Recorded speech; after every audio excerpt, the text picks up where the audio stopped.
dans un cégep assez gauchiste et je voulais changer le monde à la fin de mon cégep. J'ai décidé d'aller à l'université pour rentrer dans un syndicat.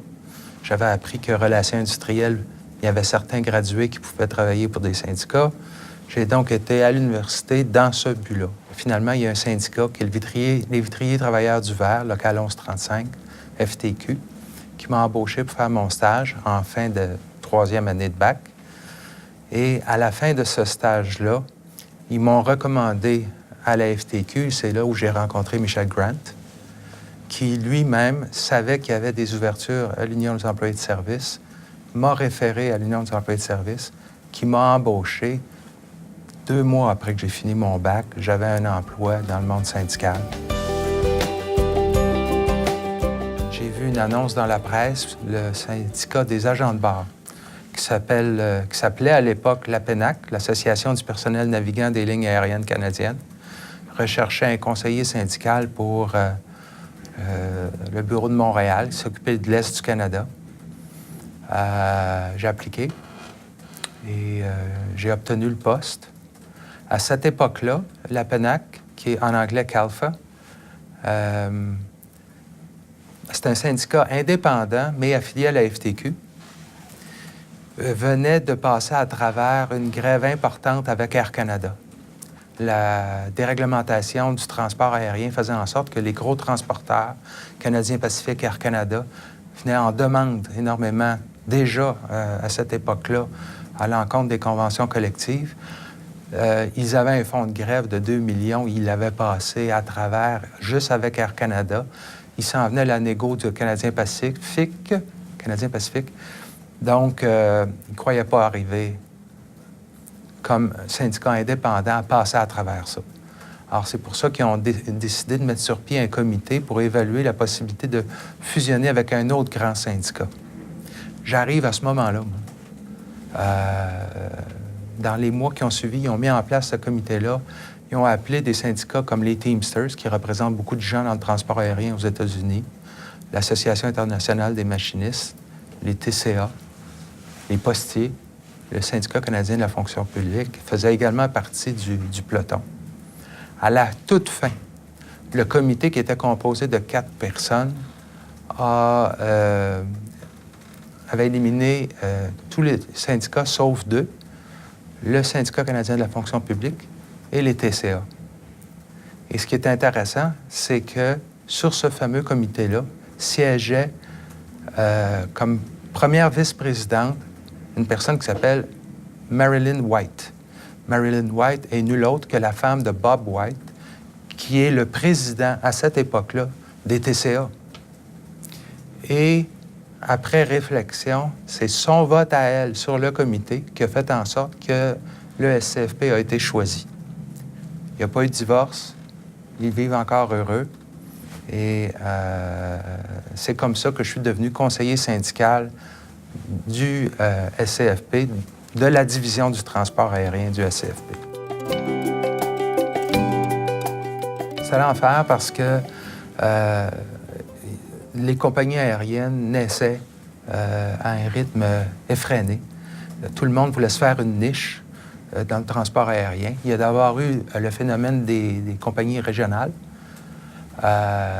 où CP a commencé le bal en s'alliant avec des compagnies régionales un peu partout au Canada, ce qui faisait qu'il laissait tomber ses routes domestiques et lui, il se concentrait sur l'international. Et ces petits régionaux, lui, envoyaient la clientèle. Donc, rapidement, Air Canada s'est repositionné, a favorisé l'éclosion de transporteurs régionaux, Air Alliance, Air Atlantique, Air Ontario, Air BC, tout ça, pour lui-même abandonner ses routes domestiques à ces régionaux-là. Donc, il fallait syndiquer ces petites compagnies-là qui, dans le fond, les gens avaient des salaires moindres, puis ils venaient ramener encore une fois une pression pour nos gros transporteurs aériens pour des salaires à la baisse. Même chose pour les charters. Les vols nolisés, ça faisait une éclosion incroyable. Tout le monde voulait se positionner dans ça. Et les compagnies aériennes se sont succédées à un grand rythme. Alors, en 5 ans, j'ai déposé 10 requêtes en accréditation. Là. On a syndiqué... Parce que je dis je suis obligé de parler au singulier. Là. J'étais le seul conseiller pour l'Est du Canada. C'est pas compliqué. Donc, j'ai syndiqué Nationair, j'ai syndiqué Air Nova, Air Alliance, Air Transat. La première requête en accréditation, ça a été avec moi. Qui d'autre? Sabena, Iberia, Minerve. Historiquement, le SCFP qui s'est toujours distingué, pour moi, depuis que je suis dans le mouvement syndical, parce que quand j'étais à l'Union des employés de service, on regardait le 298, on regardait le SCFP dans les congrès, puis, mon Dieu, il était énervant, hein? Parce qu'il était au micro, il était au micro souvent, il faisait toujours des interventions qui étaient percutantes, il prenait beaucoup d'espace, il ramassait pas mal d'oxygène dans une salle, là, le SCFP. Puis, vu de l'intérieur, maintenant, tu comprends c'est quoi qu'il y a de spécial là-dedans. C'est justement cet alliage extraordinaire qu'on a réussi à faire d'officiers syndicaux très, très, très bien éduqués, très bien formés syndicalement, des militants là, à la fine pointe de tout ce qui doit se passer, accompagnés de conseillers syndicaux qui ont pas laissé leur chapeau de militant au passage, là, qui n'ont jamais cessé d'être militants. C'est ce mélange-là des deux là, qui a fait en sorte que le SCFP s'est toujours distingué face aux autres organisations. On a toujours eu j'ai toujours senti qu'il y avait une vision de où on était et où on voulait être.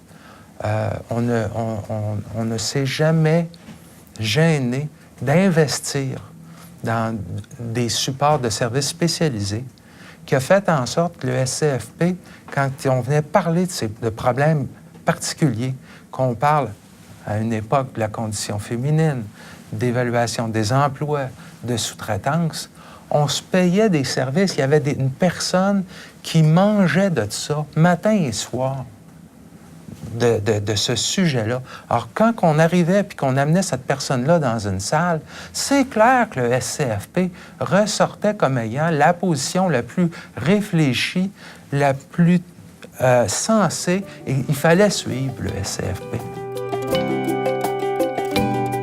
C'est une petite phrase que j'ai lue de Che Guevara que j'ai adaptée au monde syndical. Che Guevara a déjà dit que la révolution est comme une bicyclette.